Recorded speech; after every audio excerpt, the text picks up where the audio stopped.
ਸਾਹਮਣੇ ਆਓ ਘੱਟੋ ਘੱਟ ਮੈਨੂੰ ਦਿਓ।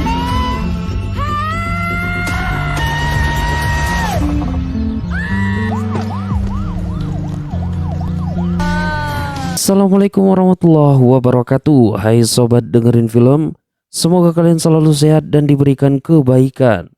Oh iya, kali ini kita akan menceritakan sebuah film menarik yang berjudul Please Kill Me. Film ini mengikuti kisah dari Jaslyn, seorang warga negara India yang tinggal di luar negeri, yang kembali ke India setelah bertahun-tahun tinggal di luar sana. Sesaat setelah Jaslyn tiba di rumahnya di Karar Punjab, ia pun diculik secara misterius. Nah, Inspektorat Gujarat ditugaskan untuk menyelidiki kasus ini. Namun, ia segera menyadari bahwa si penculik sepertinya sudah mengetahui semua langkah-langkah dari polisi. Dan investigasi dari inspektur itu pun dimulai. Oke, langsung saja kita mulai. Sebelumnya jangan lupa untuk like, share, dan subscribe channel ini. Hanya di Dengerin Film and let's go.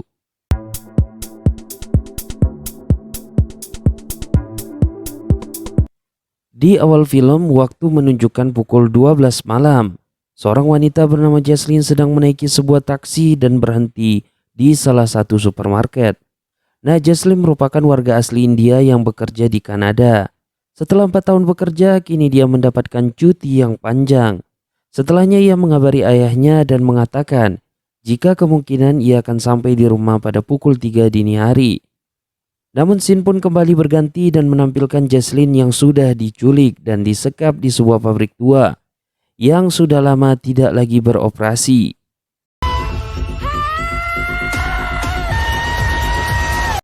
Nah, kasus hilangnya Jaslyn kini ditangani oleh seorang inspektur polisi bernama Singh. Ia mempekerjakan seorang ahli IT bernama Lakavender untuk membantu penyidikannya. Diketahui juga jika ponsel dari Jaslyn terakhir kali aktif pada pukul 00 dini hari di suatu tempat yang cukup jauh dari rumahnya. Sebelumnya ia melakukan panggilan WhatsApp ke nomor lokal dan setelah dilacak nomor itu terdaftar atas nama seorang pria bernama Goldie. Kepolisian segera mendatangi kediamannya. Namun orang tuanya mengatakan jika ia juga tidak melihat Goldie sejak tadi pagi. Di tempat lain, tepatnya di hari pertama Jaslyn menghilang, seorang pria misterius mendatanginya dan meletakkan sebuah boneka Teddy. Dan setelahnya, ia kemudian pergi begitu saja. Dari penyelidikan singkat yang dilakukan polisi meyakini jika Goldie tidak bekerja seorang diri, ada orang lain yang membantunya. Mereka melacak riwayat panggilan nomor ponsel Goldie. Beberapa orang yang dicurigai dibawa ke kantor. Beberapa orang yang dicurigai dibawa ke kantor polisi. Namun setelah diinterogasi, beberapa dari mereka tidak terbukti bersalah. Sampai suatu ketika ada 2 pria yang dicurigai. Yang pertama bernama Amar dan yang kedua bernama Manos. Amar memiliki usaha penjualan mobil bekas. Ketika dimintai keterangan, Amir tidak menunjukkan sikap yang kooperatif kepada petugas polisi. Ia bahkan menolak pernyataan jika ia memiliki hubungan baik dengan Goldie. Ia pun mengatakan jika hubungan mereka hanya sebatas penjual dan pembeli. Sementara di kediamannya Manos, saudaranya mengatakan jika Manos baru saja pergi ke luar negeri untuk mengurus bisnisnya. Kembali ke kantor polisi, Inspektur Singh kemudian memutar rekaman CCTV yang menampilkan jalanan di sekitar rumah Jaslyn. Menampilkan jalanan di sekitaran rumahnya Jaslyn. Masih berada di dalam taksi. Dari kamera pertama tampak Jaslyn masih berada di dalam taksi. Dan di kamera kedua ia sudah tidak berada di sana lagi. Artinya Jaslyn memang diantarkan sampai ke rumahnya. Namun yang jadi pertanyaannya, mengapa lokasi ponselnya bisa sampai di rumah Goldie? Singh kemudian memanggil supir taksi yang mengantarkan Jaslyn. Ia bahkan mengatakan sebelumnya mereka sampai di rumah Jaslyn dan ia sempat mendengar jika Jaslyn menelpon seseorang serta membuat janji untuk bertemu dengannya. Orang Nah, tua setelah Jesslyn itu ia mengatakan tidak mengetahui jika apa pada yang pukul 3 terjadi dini hari, ia selanjutnya. sempat mendengarkan suara taksi. Orang tua Namun dari ketika Jesslyn ia keluar mengatakan jika untuk pada pukul 3 melihatnya, dini ia hari tidak menemukan ia sempat siapa-siapa di mendengarkan sana suara untuk taksi. melihatnya. Namun Ia ketika ia tidak keluar menemukan untuk melihatnya, siapa-siapa di ia sana. tidak menemukan Atas siapa-siapa pernyataan lagi di tersebut, sana. polisi kemudian Atas memeriksa pernyataan satu tersebut, persatu polisi kemudian rumah yang memeriksa merupakan satu persatu tetangga rumah mereka. yang Salah satunya merupakan adalah sebuah tetangga kios kecil mereka. milik seorang Salah pria satunya bernama adalah sebuah Panji. kios kecil milik Namun seorang setelah pria melakukan bernama Panji. pemeriksaan, polisi Namun tidak setelah melakukan menemukan tanda-tanda pemeriksaan, polisi tidak menemukan tanda-tanda yang mencurigakan serta di manakah keberadaan Jesslyn. Tepat di hari keempat, Jesslyn dinyatakan telah menghilang. Pria misterius kembali mendatanginya. Jesslyn pun memohon agar ia dilepaskan. Dan sebagai gantinya ia akan memberikan uang tebusan berapapun yang diminta oleh si pencuri tersebut. Akan tetapi tawaran itu tidak membuat si pria misterius itu melepaskannya. Ia bahkan mendatangi Jesslyn dan memasangkan kacamata di Modeka Teddy. Seketika tindakan pria itu membuat Jesslyn teringat dengan masa lalunya. Dalam ketidakberdayaannya, ia memanggil nama laki-laki yang ternyata setelah pria itu membuka topengnya barulah diketahui jika laki-laki itu bernama Luck Cavender. Jesslyn kemudian menanyakan apa alasan Luck sehingga tega membuatnya seperti ini. Dan bersama dengan itu, scene flashback kemudian diperlihatkan. Kedatangan Jesslyn ke India ternyata sudah diketahui oleh Luck. Ia bersama rekannya yang tak lain adalah Panji membuat rencana untuk menculik Jesslyn. Mereka bersembunyi di sebuah mobil tua yang terparkir di depan rumah Jesslyn. Tanpa membuang-buang waktu, Luck segera membius Jesslyn dan menyembunyikannya. 4 tahun pun berlalu, Jesslyn, Luck, dan Panji merupakan teman satu angkatan di salah satu program tenaga kerja di luar negeri. Mereka akan dipekerjakan sesuai dengan kualifikasi yang mereka dapatkan. Di balik hubungan pertemanannya, ternyata kecantikan Jesslyn membuat Luck menaruh hati kepadanya. Jesslyn merupakan peserta yang memiliki nilai paling tinggi, sehingga dengan begitu dia yang terpilih untuk bekerja di Kanada. Ketika Jesslyn sedang menelpon, Luck mencoba untuk memberanikan diri mengungkapkan perasaan yang dipendamnya selama ini. Dan tanpa ia sangka ternyata Jesslyn juga menaruh hati kepadanya. Sehingga dengan begitu mereka pun memutuskan untuk menjalani hubungan sebagai sepasang kekasih. Di hari kelima, saat Luck tiba di kantor polisi, ia pun diberitahukan jika mereka akan melanjutkan pencariannya ke pabrik 2.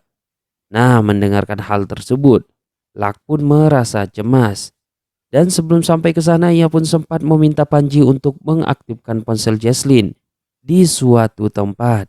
Dan rencana itu pun berhasil sehingga Inspektur Singh memerintahkan anggotanya untuk langsung memutar arah dan mendatangi lokasi tersebut. Namun sesampainya di sana mereka tidak menemukan apa-apa. Untuk membuat polisi semakin bingung, Luck pun mengatakan jika ponsel Jesslyn melakukan panggilan ke nomor Amar selama 5 menit. Sehingga dengan begitu Amar kemudian dibawa paksa ke kantor polisi. Namun setelah diinterogasi, Amar mengatakan jika ia tidak tahu menahu tentang kejadian penculikan yang terjadi saat ini. Ia pun hanya menerima telepon dari seorang pria dan tidak tahu jika nomor tersebut adalah nomor Jesslyn. Setelah mendengarkan pernyataan dari Amar, Inspektur Singh pun memutuskan untuk kembali mendatangi pabrik tua itu. Namun lagi-lagi mereka tidak menemukan apa-apa, bahkan petunjuk sedikit pun. Bersama dengan itu, melalui ingatan Luck, Shin pun flashback kembali ke beberapa saat yang lalu, di mana ia menyadari jika polisi akan kembali ke pabrik tua lagi dan membuat rencana lain untuk menyembunyikan Jesslyn dengan meminjam salah satu mobil anggota polisi. Ia mendatangi pabrik dan langsung membius Jesslyn. Selanjutnya ia memasukkannya ke dalam bagasi mobil tersebut. Namun belum sempat ia mengamankannya, tiba-tiba ia disuruh kembali ke kantor polisi. Kita kembali ke lain utama. Setelah itu, setelah sampai di kantor polisi, Luck pun memastikan jika Jesslyn masih berada di bagasi dalam keadaan pingsan. Di dalam kantor, orang tua dari Jesslyn menanyakan tentang bagaimanakah perkembangan penyidikan mereka. Singh pun mengatakan jika pencarian mereka sudah semakin dekat dan kemungkinan sebentar lagi putrinya akan ditemukan. Untuk itu ia pun minta agar mereka tetap bersabar. Inspektur Singh kemudian memerintahkan anggotanya untuk mengantarkan orang tua Jesslyn kembali ke rumahnya. Namun saat di luar, Luck tiba-tiba datang dan mengatakan jika ia sengaja mengantarkan mereka. Karena tidak memiliki kecurigaan apapun, polisi kemudian mempersilahkannya. Setelah mengantar orang tua dari Jesslyn pulang, Luck kemudian kembali ke pabrik dan meletakkan Jesslyn kembali ke tempat yang semula. Rencana Luck sepertinya akan sangat berhasil. Hal itu sudah terbukti karena sudah memasuki hari ke-11. Kepolisian belum bisa menemukan keberadaan Jesslyn. Luck kembali memainkan rencananya untuk menghukum Jesslyn. Kali ini ia melanjutkan cerita masa lalunya, dan bersama itu scene pun flashback kembali. Diperlihatkan walaupun sudah mendapatkan nilai yang tinggi, ternyata rencana Jesslyn untuk berangkat ke Kanada tidak berjalan lancar. Hal itu disebabkan karena masalah biaya di awal yang cukup besar. Orang tua dari Jesslyn mengatakan jika saat ini mereka tidak memiliki uang yang cukup, sehingga karena hal itu mereka yang juga putus asa berencana menikahkan Jesslyn dengan seorang pria kaya. Hal itu membuat Jesslyn sangat frustasi. Yang tidak mau kehilangan cita-citanya kemudian menceritakan semuanya kepada Luck. Luck yang memang sangat mencintai Jesslyn berjanji akan mencarikan uang untuk membantunya. Singkat ceritanya, ia pun mulai menelpon semua kerabat dan saudaranya. Namun karena jumlah uangnya yang sangat banyak, mereka tidak ada yang bisa memberikannya. Akhirnya masalah tersebut ia ceritakan kepada orang tuanya. Akan tetapi karena kehidupan keluarga Luck juga pas-pasan, uang sebanyak itu mustahil untuk mereka dapatkan. Kemudian di malam harinya Luck teringat jika ia pernah berkenalan dengan seorang pria yang menjalankan bisnis koperasi. Ia kemudian mencari kartu nama yang pernah diberikan orang tersebut. Secara tidak sengaja, Luck malah menemukan sebuah tas hitam yang disimpan oleh ayahnya. Saat dibuka ternyata tas itu berisikan uang yang jumlahnya cukup banyak, bahkan cukup untuk membayar biaya dari Jesslyn. Semalaman Luck dibuatnya tidak tidur karena memikirkan uang tersebut. Sampai pada subuh hari ia pun memutuskan untuk menelpon Jesslyn dan ia memberitahukan jika ia sudah mendapatkan uang.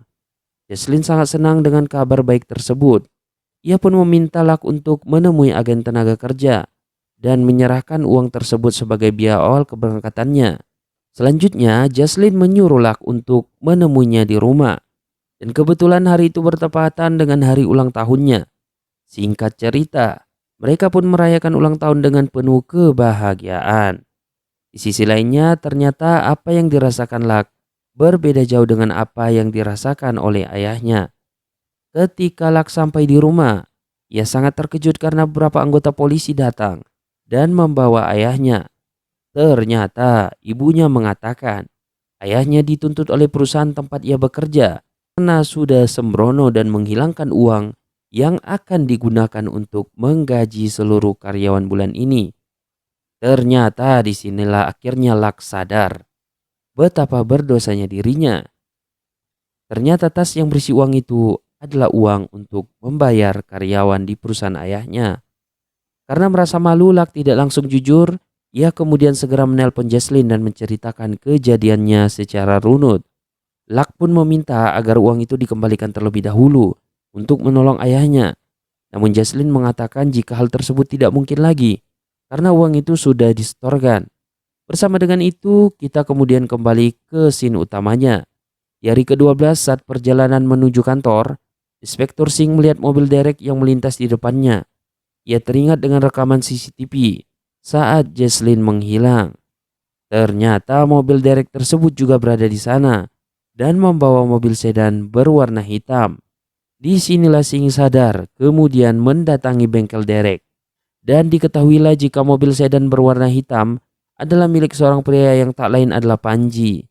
Segera mereka pun kemudian mendatangi Panji dan membawanya ke kantor polisi. Saat diinterogasi, Panji mengakui jika mobil itu ia beli dari pamannya sekitar 1,5 bulan yang lalu. Akan tetapi karena mobil tersebut adalah mobil tua, mesinnya kemudian bermasalah dan tak bisa dipakai. Panji berusaha untuk melakukan pinjaman ke beberapa rekannya agar bisa memperbaiki mobil tersebut. Namun karena mereka ragu dengan kondisi ekonomi Panji, tidak ada satupun dari mereka yang mau meminjamkannya. Akhirnya Panji kembali menemui pamannya dan ia pun diberikan pinjaman. Keesokan paginya mobil tersebut akhirnya dibawa untuk diperbaiki. Dan dengan alasan itu Panji pun terbebas dari tuduhan penculikannya.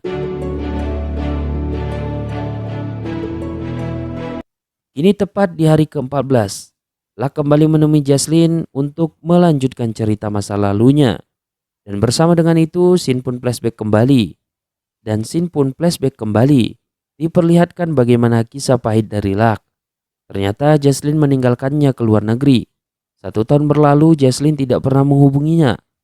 Terlebih lagi saat ini ayahnya juga masih di penjara karena kesalahan yang ia lakukan. Salah satu teman seangkatannya bernama Razbir yang merupakan teman dekat Jaslyn juga merasa iba. Bagaimana dengan keadaan Luck sekarang? Ia mengatakan jika Luck kemungkinan sudah ditipu oleh Jaslyn. Hal itu dibuktikan ketika Razbir menunjukkan foto agen tenaga kerja yang ditemui Luck. Ternyata pria itu adalah pacarnya Jaslyn, yang tak lain adalah Goldie. Selama ini Jaslyn menutupi kebenaran dan sengaja memeras Luck demi kesenangannya. Agar Jaslyn mengakui kesalahannya, Luck kemudian mendatangi Goldie ke hadapannya, yang ternyata barulah diketahui jika bukan hanya Jaslyn yang diculik oleh Luck dan Panji. Atas pengakuan yang diberikan Goldie, scene pun flashback kembali. Perlihatkan Jaslyn dan Goldie adalah sepasang kekasih dan sudah menjalin hubungan yang cukup lama. Perhatian yang diberikan Luck kepadanya ternyata juga ia sampaikan kepada Goldie. Awalnya Jaslyn tidak berniat untuk memberikan harapan kepada Luck, namun Goldie menyuruhnya untuk melakukannya. Bukan maksud Goldie untuk menjodohkan mereka. Ia bahkan mengatakan jika mereka sebaiknya memanfaatkan Luck agar bisa mendapatkan uang yang banyak. Akhirnya dengan tipu muslihat yang mereka lakukan, Luck pun terjebak dengan rencana mereka. Singkatnya, ketika Luck meminta uang itu kembali, ternyata Goldie juga mengetahuinya. Tadinya mereka merasa iba dengan apa yang menimpa ayahnya. Namun karena mereka juga sangat butuh dan terlanjur untuk bersenang-senang dengan uang itu, akhirnya uang itu tidak dikembalikan. Dengan pengakuan itu, Jaslyn pun mengakui kesalahannya di masa lalu. Ia berniat mengembalikan uang itu 2 kali lipat, asal ia dibebaskan. Akan tetapi Luck mengatakan saat ini yang jadi permasalahannya bukanlah uang, melainkan momen yang telah hilang dari dirinya. Selanjutnya Luck mengatakan jika keputusan kepada mereka akan ia sampaikan esok hari, yang hari itu juga bertepatan dengan hari ulang tahunnya Jaslyn, tepat di hari ke-16. Pria yang dicurigai bernama Manos akhirnya tiba di rumahnya. Polisi yang sudah menunggu kedatangannya langsung membawanya ke kantor polisi. Setelah diinterogasi, ternyata Manos adalah kerabat dekat Goldie, yang mengatakan jika saat ini juga tidak mengetahui di mana Goldie berada. Manos kemudian teringat dengan kejadian 4 tahun yang lalu, di mana Goldie dan Jaslyn pernah menipu seorang pria untuk mendapatkan uang. Tapi ia tidak tahu siapa pria tersebut. Yang ia tahu pria itu merupakan teman seangkatan Jaslyn saat mengikuti program tenaga kerja. Manos menambahkan kemungkinan hilangnya Goldie dan Jaslyn saat ini ada kaitannya dengan pria tersebut. Saat yang bersamaan, seorang anggota polisi mengatakan jika Panji juga pernah mengikuti program kerja seperti Jaslyn. Hal itu ia ketahui dari petugas kebersihan yang melihat Panji di kantor polisi. Mereka kemudian menelpon Panji dan orang tua Jaslyn. Singkatnya, setelah memberikan pertanyaan, akhirnya diketahui jika Jaslyn dan Panji mengikuti program kerja di tempat yang sama dan tahun yang sama. Orang tua Jaslyn mengatakan jika mereka tidak tahu siapa pria yang mendekati Jaslyn. Namun untuk lebih jelasnya mereka bisa menemui Razbir karena dia adalah teman dekat dari Jaslyn. Penyelidikan tersebut membuat Inspektur Singh menyadari jika ternyata Panji kemungkinan besar terlibat dengan penculikan Jaslyn. Ia melihat kios di sekitar rumah Jaslyn untuk mengetahui sistem keamanan di daerah tersebut. Namun untuk mengetahuinya, Inspektur memutuskan untuk segera menangkap Panji terlebih dahulu. Akan tetapi atas informasi yang diberikannya, Panji berusaha melarikan diri, namun usahanya gagal dan ia pun terkepung dan tidak bisa lari kemana-mana lagi. Tak punya pilihan, ia pun menjaga kesetiaannya kepada Luck. Panji memutuskan untuk bertindak secara nekat. Dan jelaslah hal tersebut membuat Luck menjadi sangat sedih dan marah. Di dalam hatinya, melalui ingatannya, scene pun flashback kembali. Diperlihatkan pula, disinilah baru terungkap semua rencana mereka. Pertama, mereka membeli mobil tua yang nantinya akan diparkirkan di tanah kosong tepat di depan rumah Jaslyn. Ketika Jesslyn tiba di rumahnya, Luck pun membiusnya. Kemudian mereka menyembunyikan Jesslyn di bagasi mobil dan menunggu mobil Derek datang untuk membawanya. Untuk menghindari kamera CCTV, mereka kemudian kabur dengan cara memanjat.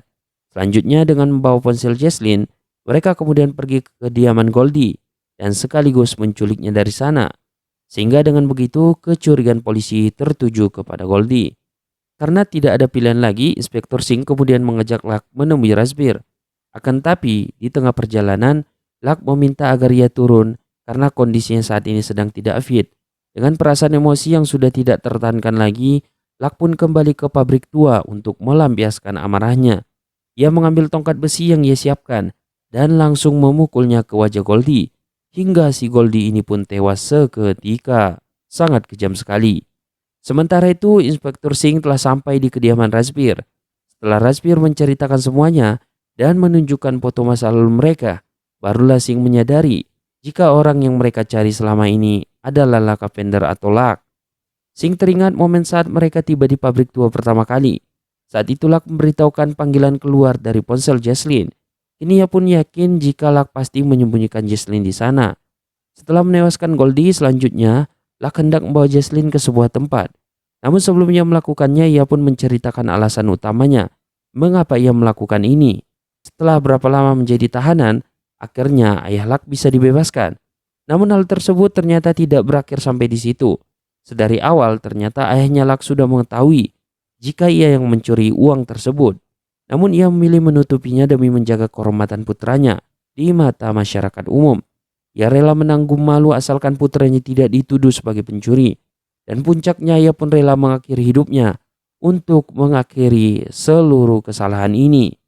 Sementara sang ibu yang shock melihat keadaan sang ayah mendadak terkena serangan jantung sehingga meninggal dunia saat itu juga. Luck merasa jika hidupnya saat ini tak berguna lagi. Ia pun memilih untuk mengakhirinya dengan cara yang tragis. Akan tapi karena kehadiran Panji, di sanalah hal tersebut bisa terhindarkan. Panji kemudian mengingatkan bagaimana Luck harus menyelesaikan semua ini. Ketika ia bunuh diri, maka sama saja ia membiarkan orang lain menari di atas penderitaannya. Sejak saat itulah, Luck pun bertekad untuk membalaskan semua perbuatan Jesslyn kepada keluarganya. Tanpa disadari Luck, ternyata Singh sudah berada di belakangnya. Singkatnya terjadi perkelahian di antara mereka. Awalnya Inspektur Singh hampir saja berhasil menyelamatkan Jesslyn. Setelah itu ia menjatuhkan Luck. Namun sebelum itu ia memastikan jika Luck sudah tewas, ia langsung membawa Jesslyn dari sana. Tapi alhasil tiba-tiba Luck muncul dari hadapannya dan langsung menembaknya hingga mokat. Merasa jika Inspektur Singh bisa saja menggagalkan aksinya, dengan berat hati akhirnya ia menewaskannya juga. Selanjutnya Luck membawa Jesslyn ke sebuah tempat yang sudah ia siapkan. Bertepatan hari ini adalah hari ulang tahun Jesslyn. Luck kemudian merayakannya seperti 4 tahun yang lalu. Jesslyn meminta agar Luck membunuhnya saja, karena saat ini ia sudah tidak kuat menahan semuanya. Namun sesuatu yang mencegangkan keluar dari mulutnya Luck. Ia mengatakan jika perasaan cintanya kepada Jesslyn sangatlah tulus, sehingga ia pun tidak sanggup untuk membunuh orang yang dicintainya. Sambil mengucapkan selamat ulang tahun untuk yang terakhir kalinya, Luck kemudian mengakhiri hidupnya dan membiarkan Jesslyn hidup dengan rasa yang bersalah. Dan film pun berakhir. Waduh. Film ini sangat asik dan penuh dengan misteri sekali. Dan begitulah seharusnya kita menyadari keburukan yang kita lakukan kepada orang lain bisa saja menyiksa mereka, bahkan mempengaruhi kehidupan mereka. Maka berbuat baiklah sebanyak mungkin agar kita lebih sehat dan selamat. Oke, sekian film kita kali ini. Terima kasih sudah menonton film ini. Jangan lupa untuk like, share, dan komen-komennya. Nanti kita lanjut di film berikutnya and see you.